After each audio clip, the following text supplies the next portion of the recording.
नमस्कार, स्वागत है आपका DU24 न्यूज़ में। तो वक्त हो चला है आज की सबसे बड़ी ताज़ा खबरों को जानने का। यदि इससे पहले कि आप हमारे चैनल पर नए हैं तो चैनल को सब्सक्राइब करके बेल आइकन को दबा दें ताकि सभी प्रकार के लेटेस्ट न्यूज़ की जानकारी मिलती रहे। परमाणु हथियार नियंत्रण वार्ता का प्रस्ताव चीन ने किया खारिज। बोला अमेरिका न तो गंभीर और न ही ईमानदार है। जी हां दोस्तों, आपको बता दें कि चीन ने शुक्रवार को अमेरिका के साथ परमाणु हथियार नियंत्रण वार्ता में शामिल होने की संभावना को खारिज कर दिया। खबरों के मुताबिक ऐसा कहा जा रहा था कि वाशिंगटन और बीजिंग के बढ़ते तनाव के बीच संयुक्त राज्य अमेरिका त्रिपक्षीय हथियार नियंत्रण वार्ता के लिए चीन और रूस के साथ जल्द बैठक करेगा।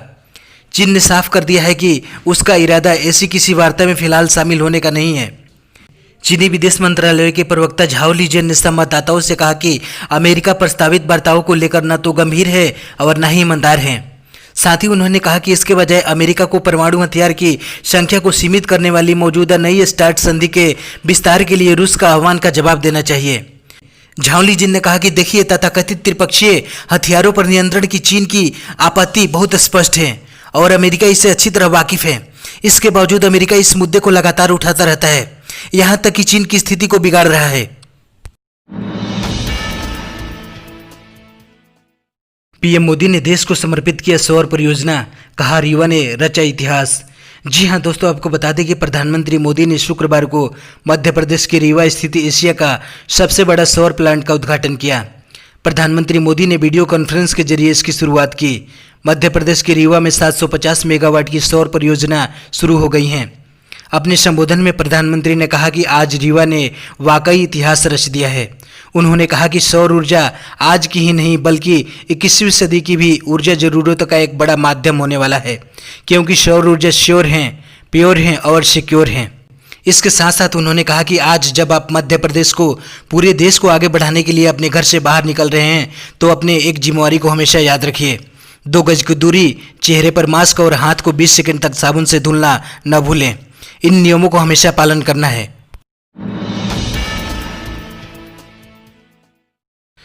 सहयोगी चिराग पासवान ने सीएम नीतीश की बढ़ाई परेशानी, चुनाव को लेकर तेजस्वी के सुर में सुर मिलाया।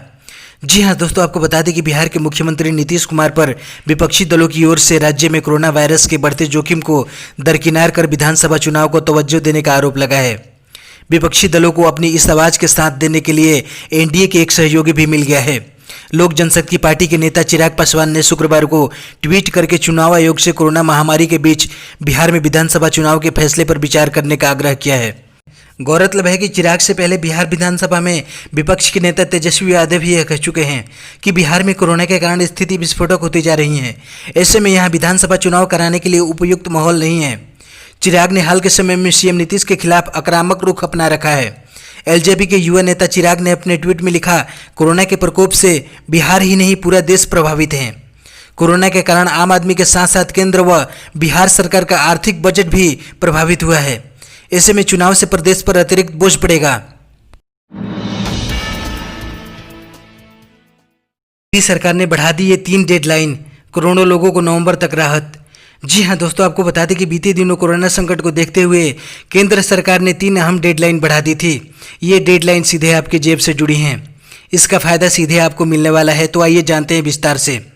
सरकार की महत्वाकांक्षी उज्ज्वला योजना के 7 करोड़ से अधिक लाभार्थियों को मुफ्त सिलेंडर की सुविधा अवधि को सितंबर तक बढ़ाने की मंजूरी दे दी है। इस योजना के तहत 3 महीने और मुफ्त सिलेंडर देने पर 13,500 करोड़ रुपए खर्च किए जाएंगे। आपको बता दें कि सरकार के कोरोना संकट और लॉकडाउन के मद्देनजर उज्ज्वला योजना की लाभार्थियों को अप्रैल से जून तक 3 महीने मुफ्त सिलेंडर देने की घोषणा की थी। उज्ज्वला योजना के तहत देश के गरीब परिवार की महिलाओं के नाम गैस कनेक्शन मुफ्त आवंटित किए जाते हैं। इसके साथ साथ आपको बता दें कि केंद्र सरकार अगस्त तक नियोक्ताओं और कर्मचारियों के हिस्से का क्रमशः 12% पीएफ अमाउंट खुद देगी। यह योजना सिर्फ उन प्रतिष्ठानों के लिए है जहां कर्मचारियों की संख्या 100 तक है। उनमें से 90% का मासिक वेतन 15,000 रुपये से अधिक नहीं है।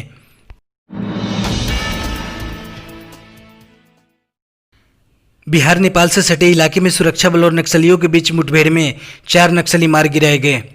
जी हां दोस्तों, आपको बता दें कि भारत नेपाल से सटे बिहार के पश्चिमी चंपारण जिले में सुरक्षा कर्मियों ने शुक्रवार की सुबह 4 नक्सलियों को मार गिराया। सशस्त्र सीमा बल एसएसबी के एक शीर्ष अधिकारी ने बताया कि ऑपरेशन में अत्याधुनिक हथियारों की बरामदगी हुई है। एसएसबी के आईजी संजय कुमार के अनुसार मुठभेड़ सुबह 4:45 पर हुई थी। इसमें एक सुरक्षाकर्मी भी गोली लगने से घायल हुआ है। अधिकारी ने बताया कि हमें वाल्मीकि टाइगर रिजर्व के आसपास के जंगलों में छिपे माओवादियों के एक समूह के बारे में विशेष जानकारी मिली थी।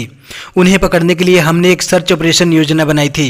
कुमार ने कहा कि नक्सलियों के समूह का नेतृत्व राम बाबू शाहनी उर्फ राजन कर रहा था, जो घटनास्थल से फरार हो गया। हालांकि उसे डिप्टी विपुल के अलावा 3 अन्य लोगों को मुठभेड़ में मार गिराया गया।